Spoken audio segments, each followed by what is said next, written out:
So நம்ம subscriber ஒருத்தர் ஒரு அட்வான்ஸ் லெவலாக இல்லாமல் பேசிக்காக எப்படி ஒரு வீல் ரொட்டேஷன் அனிமேஷன் மேக் பண்ணுறதுன்னு கேட்டிருந்தாரு. ஸோ அதுக்காக தான் இந்த வீடியோ. ஸோ இந்த வீடியோ பிகினர்ஸ்க்கு ரொம்ப யூஸ்ஃபுல்லாக இருக்கும். ஸோ அதனால் வீடியோ ஃபுல்லாக ஸ்கிப் பண்ணாமல் பாருங்கள். ஸோ ஏதாவது ஒரு ஸ்டெப்பு மிஸ் பண்ணிங்கன்னா கூட உங்கள் அனிமேஷன் கரெக்டாக வராமல் போக வாய்ப்பு இருக்குது. ஸோ வீடியோ ஸ்டார்ட் பண்ணிடலாமா? ஸோ ஃபஸ்ட்டு உங்கள் எல்லா வீல்ஸும் தனித்தனியாக இருக்க மாதிரி செப்பரேட் பண்ணிக்கோங்க. தென் ஒவ்வொரு வீலோட ஆர்ஜினும் அந்த வீலோட சென்டரில் இருக்கணும். ஸோ ஓரத்தில் இல்லை சைடில் இருந்ததுன்னா வீலை ரொட்டேட் பண்ணும்போது அது ப்ராப்பராக ரொட்டேட் ஆகாது. ஸோ அதோட ஆர்ஜின் எல்லாம் சென்டராக இருக்க மாதிரி செட் பண்ணி வச்சுக்கோங்க. தென் ஒரு எம்டி பிளைன் ஆக்சஸ் ஆட் பண்ணிக்கிறேன். தென் அதை மூவ் பண்ணி ஒரு வீலோட சென்டர் ஆஃப் த ஆர்ஜினில் கொண்டு போய் வச்சுக்கிறேன். ஸோ அது உங்கள் கண்ணுக்கு வெளியே தெரிகிற மாதிரி செட் பண்ணி வச்சுக்கோங்க. இப்போ நீங்கள் செட் பண்ணுற இந்த எம்டியோட ஆர்ஜினும் வீலோட ஆர்ஜினும் ஒரே லைனில் இருக்க மாதிரி செட் பண்ணிக்கோங்க.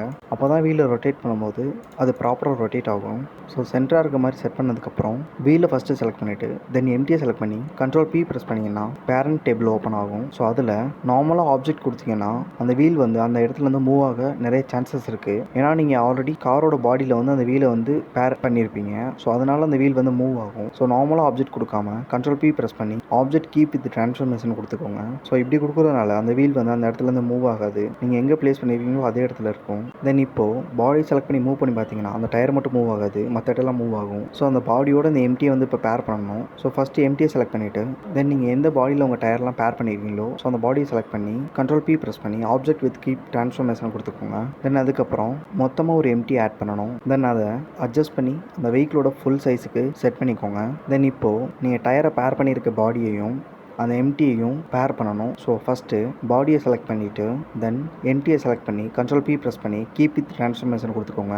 ஸோ இப்போ மூவ் பண்ணி பார்த்தீங்கன்னா தெரியும் மொத்த ஆப்ஜெக்ட் அந்த எம்டி கூட பேர் ஆகிருக்கும். ஸோ இப்போ டயரை செலக்ட் பண்ணிவிட்டு சைடில் ட்ரான்ஸ்ஃபர்மேஷன் இருக்கும். அதில் ரொட்டேஷனில் எக்ஸ் ஆக்சிஸை ரைட் கிளிக் பண்ணிங்கன்னா ஆட் டிரைவர்னு ஒரு ஆப்ஷன் காமிக்கும். அதை செலக்ட் பண்ணிக்கோங்க. தென் இப்போது எக்ஸ்பிரஷன்ஸில் 4 செட் பண்ணிக்கோங்க. ஸோ அந்த ஆப்ஜெக்டோட ஐ ட்ராப் எடுத்து மொத்த வெஹிக்கிளையும் பேர் பண்ணியிருக்க எம்டி இருக்குல்ல, ஸோ அதை செலக்ட் பண்ணிக்கோங்க. தென் இப்போ நீங்கள் மூவ் பண்ணி பார்த்தீங்கன்னா ஸோ மொத்த ஆப்ஜெக்ட்டு மூவ் ஆகும், பட் டயர் ரொட்டேட் ஆகலை. ஸோ மறுபடியும் டயரை செலக்ட் பண்ணிவிட்டு ஒய் ஆக்சிஸில் ரைட் கிளிக் பண்ணிங்கன்னா எடிட் ஆப்ஷன் காமிக்கும், எடிட் டிரைவர்னு சொல்லிட்டு அதை கிளிக் பண்ணிக்கோங்க. தென் இப்போ கீழே பார்த்தீங்கன்னா டைப்ஸில் லொக்கேஷன் எக்ஸ்ன்னு இருக்குது. ஸோ அதை வந்து ஒய்க்கு சேஞ்ச் பண்ணிக்கோங்க.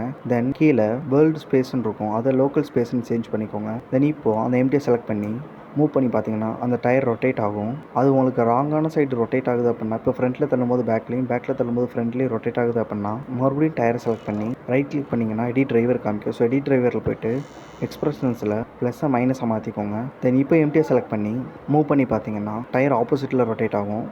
ஃபஸ்ட்டு எதில் ரொட்டேட் ஆச்சோ அதுக்கு ஆப்போசிட்டாக ரொட்டேட் ஆகும். ஸோ உங்களுக்கு எந்த சைடு வெஹிக்கிள் மூவ் ஆகணும், எந்த சைடு செட் பண்ணணும், ப்ளஸ் ஆர் மைனஸ் ப்ரெஸ் பண்ணி ஈஸியாக செட் பண்ணிக்க முடியும். ஸோ இப்போது டயரை செலக்ட் பண்ணி எக்ஸை ரைட் கிளிக் பண்ணிங்கன்னா காப்பி டிரைவர்னு ஒரு ஆப்ஷன் இருக்கும், அதை காப்பி பண்ணிக்கோங்க.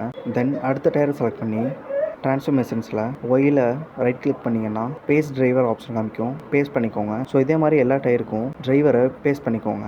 தென் இப்போ மொத்த எம்டியை செலக்ட் பண்ணி மூவ் பண்ணி பார்த்தீங்கன்னா எல்லா டயர்ஸும் ரொட்டேட் ஆகும். ஸோ அந்த மாதிரி தான் சிம்பிளாக ஒரு டயரை ரொட்டேட் பண்ணணும். ஸோ டயர் ரொட்டேஷன் உங்களுக்கு ரொம்ப ஸ்லோவாக இருக்குது அப்படின்னு ஃபீல் பண்ணுறீங்கன்னா அதோட எக்ஸ்பிரஷன் கவுண்ட்டை வந்து கம்மி பண்ணிக்கோங்க. ஸோ அப்போ உங்களுக்கு டயரோட ரொட்டேஷன் வந்து ஸ்பீடாக இருக்கும். ஸோ வீடியோ யூஸ்ஃபுல்லாக இருந்தால் மறக்காம லைக் பண்ணிவிட்டு இந்த மாதிரி யூஸ்ஃபுல்லான பிளண்டர் இன்ஃபர்மேஷனுக்கு மறக்காம சேனலை சப்ஸ்கிரைப் பண்ணிக்கோங்க. அண்ட் உங்களுக்கு டவுட்ஸ் ஏதாவது இருந்தால் கமெண்ட் பண்ணுங்கள், என்னால் முடிஞ்ச வரைக்கும் நான் கிளியர் பண்ணுறேன்.